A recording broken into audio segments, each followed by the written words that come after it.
അപ്പൊ അതിന്റെ അർത്ഥം ഞാൻ മനസ്സിലാക്കേണ്ടത് എന്താ? അതിന്റെ അർത്ഥം നിനക്ക് എന്നോട് താല്പര്യമില്ല, നിനക്ക് നിന്റെ ഉപ്പയും ഉമ്മയും പറഞ്ഞ കേട്ടും കേട്ട് നിനക്ക് അവരെ കൂടെ ഇപ്പൊ ഗൾഫുകാരനായാലും വേണ്ടില്ല, ഏതൊരുത്തനായാലും വേണ്ടില്ല, നിനക്ക് അവര് പറഞ്ഞ കേട്ട് കല്യാണം കഴിക്കുന്ന രീതിയിലാണ് നിൽക്കുന്നേ. എന്ത് കാര്യമുള്ളത്? പിന്നെ എന്ത് സ്നേഹാണിത്? കള്ളസ്നേഹ? എനിക്ക് ഭ്രാന്താക്കല് നീ വെറുതെട്ടാ. നീ എന്താ നീ കാണിച്ചോ? നീ വീട്ടിൽ പറഞ്ഞ പോലെ കെട്ടുന്നിട്ട് ആ ചക്കൻ നീ കെട്ടിയിരുന്നോ? സുഖമായിട്ട് സുന്ദരമായിട്ട് ഇരുന്നോ?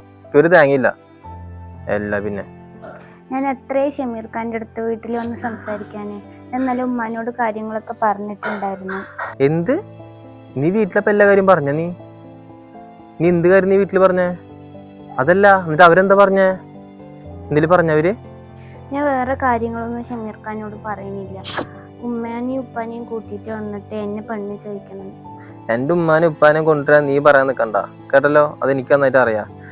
ഞാൻ അതിനു മുമ്പുണ്ടല്ല, ഞാൻ അങ്ങോട്ട് വരുന്നുണ്ട്. എനിക്ക് എന്റെ ഉപ്പാനും കാണണോ എന്റെ ഇക്കാനും കാണണോ, എന്നിട്ട് എനിക്ക് കുറച്ച് കാര്യം സംസാരിക്കണ്ട അടുത്ത്. എന്നിട്ട് മതി ബാക്കിയുള്ള ഉമ്മാനും ഉപ്പാനും കൊണ്ടുവരലും ബാക്കിയുള്ള കാര്യങ്ങളൊക്കെ.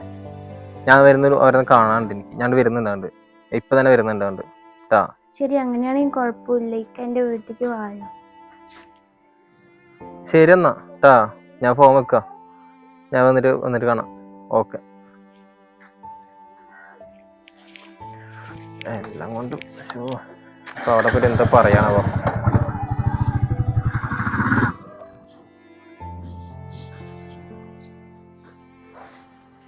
ഉമ്മ, ഞാൻ ഷമീർ ഖാനെ വിളിച്ച് ഇവിടെ വരാൻ പറഞ്ഞിട്ടുണ്ട്.